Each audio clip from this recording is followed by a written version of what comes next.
Magandang gabi po sa ating lahat. Narito ang update sa lagay ng panahon ngayong Martes, February 27, 2024 hanggang sa mga susunod na araw.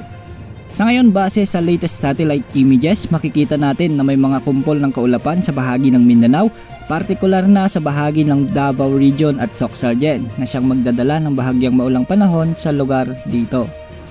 Samantala, hanging amihan naman ang nakakaapekto sa Luzon at ilang bahagi ng Visayas, samantalang easterlies sa natitirang bahagi ng ating bansa. Dahil nga sa pag-iral ng amihan, asahan ang bahagyang maulap hanggang sa maulap na kalangitan na may mga mahihinang pag-ulan sa bahagi ng Cagayan Valley, Aurora, Quezon, kasama ang Bicol Region at Marinduque. Sa Metro Manila at natitirang bahagi ng Luzon at Visayas ay makakaranas din ng bahagyang maulap hanggang sa maulap na papawirin na minsan ay may mga isolated rains dahil pa rin sa epekto ng amihan.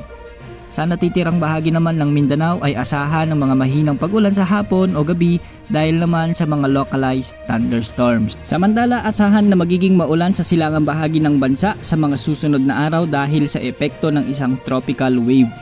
Ang tropical wave ay isang uri ng sama ng panahon na magdadala ng maulap hanggang sa maulang panahon sa mga lugar na apektado nito.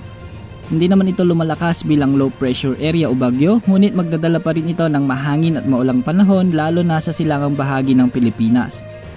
Wala namang inaasahang bagyo sa loob at labas ng ating bansa hanggang sa mga susunod na araw. Wala ring gale warning sa anumang karagatang sakop ng bansa kaya malayang makakapaglayag ang ating mga kababayang mangingisda ngayong araw. At yan ang latest weather update ngayong gabi. Hanggang bukas, maging handa sa bawat oras dahil minuminuto ay nagbabago ang panahon.